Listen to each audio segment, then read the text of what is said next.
Folks, welcome to FiddleHed Fiddle Lessons.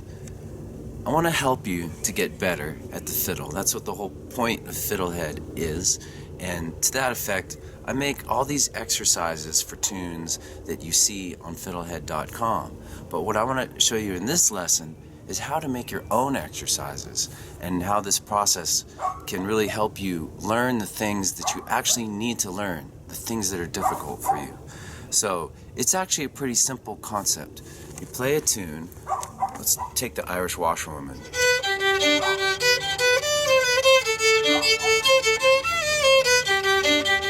And then what you do is the first step is you identify what's difficult. The next step is you make up the exercise. And this is the whole process. And this is kind of what I do in person lessons, and then I just carried it over. After doing that for like 20 years, I carried it over to FiddleHed. But I'm going to really just go into details on how to create exercises for yourself. So you can do it completely on your own with any tune that you learn that's not that I haven't even thought of or yet for FiddleHed. So,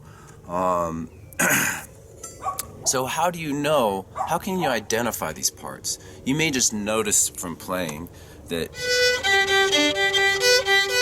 like this part is really difficult from the tune, whether or not you've done an Irish Washerwoman.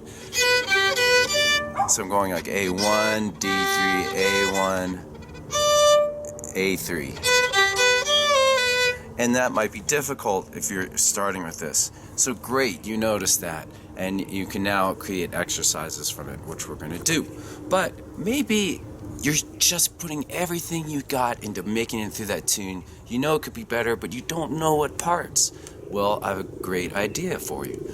Just record yourself. Video yourself or audio record yourself and go back and then point out all the parts that are hard and then just practice them and make up exercises using the process I'm about to show you.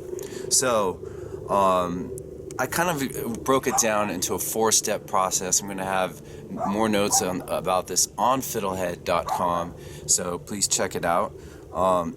But you start with, once you've identified the hard part, so let's say from Irish Washerwoman, we've identified it. Now what we're going to do is slowly practice that. Without looping, just practice that thing a little bit.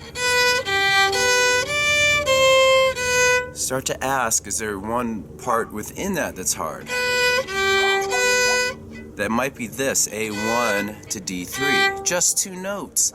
Maybe that's what is really holding you back. So maybe we can start without even doing the whole phrase. We start with just these 2 notes and make up some exercises. So first step, just play those notes. Maybe not even to a beat or in time or looping. Just really feel them. Feel what's happening when your third lands, when you go back to the first. Oh, maybe you keep your first down. Maybe you discover this from doing it. Yes, if I keep my first finger down and then oh, cool. So this process is a lot about working out the mechanics of your hand and just kind of understanding this part. Then you start to get it, and then we can move on to the next phase, looping, something I talk a lot about on FiddleHed. So we loop it with, maybe just do that for your first loop. Okay, and then maybe do this for your next loop. Alright, so now we've done the first 2 steps. We've kind of worked out the mechanics. Then we started looping it, which helps with your sense of flow on it, and it will also help you to remember that piece and to memorize it. So an important point is that your brain will figure this thing out and hear this sooner than your hands and your ears. But your hands and your ears need more time than your brain to get this. So you really need to practice it a lot. And then after a while, you may notice your brain is like, come on, let's go. Let's do the next thing.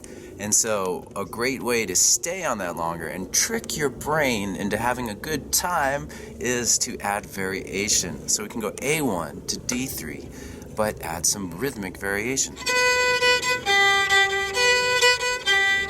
That's hoedown. Maybe do reverse hoedown. Maybe do triplets. Maybe do tucka.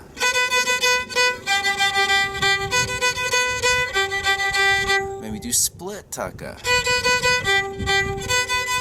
I could sit here in Denver by this shack and play this thing for an hour, I think.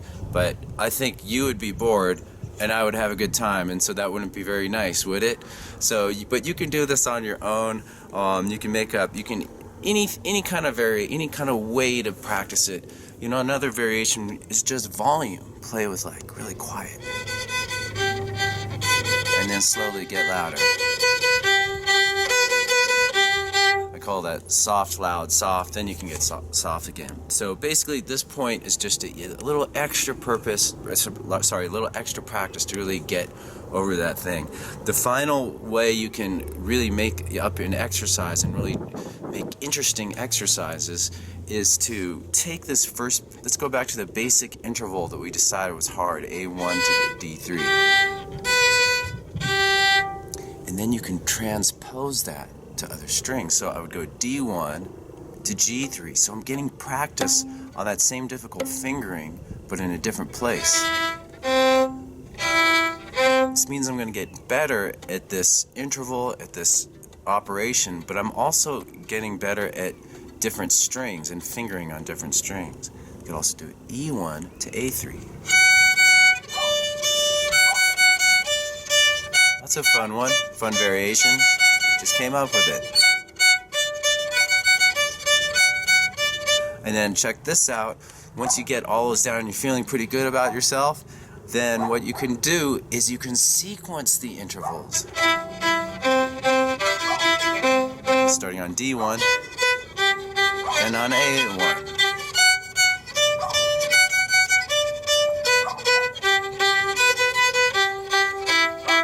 Hey, it sounds like we made up a tune.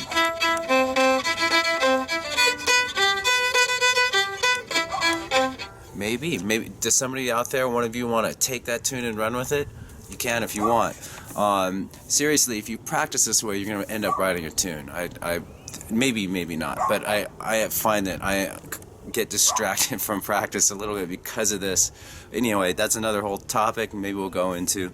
But anyway, to sum up, making up your own exercises, and do it with I'll close by saying, do it with the spirit of fun. Remember that, like, a lot of people take music lessons and quit because they've got to do pages and pages of these exercises called etudes and scales and things, and they end up hating it. But the beauty of this method is that you get to make something up and you get to be creative with it, and that makes all the difference. It usually just makes it so much more fun. But I will just say that when you do make up these exercises, when you have to do them a little bit, so you get this great creative opportunity. But once you hit upon an exercise, you really need to repeat it enough times. So any of the rhythms you come up with, stay with them a little bit so you can kind of sink into it. And then at a certain mystical point, I'm not sure what, but you'll be able to change it, add a different variation, or do a different exercise. And that mystical part is kind of up to you. But I would say, just be sure to repeat everything at least twice. 10 times if you can, 1,000 times if you really want, though. 1,000 times is the best. That's what Earl Scruggs says. Anyhow, great to be doing this for you. Thank you for all your questions and comments. Keep them coming. Trying to keep up with it. I got a lot of work to do, but I'm enjoying it, so thanks for taking part. Okay, see you later. Go to FiddleHed.com for a progressive, step-by-step course outline, color-coded tabs, play-along tracks, sheet music, and much more. Thanks for watching the videography. Excellent! And don't forget to subscribe. Thanks.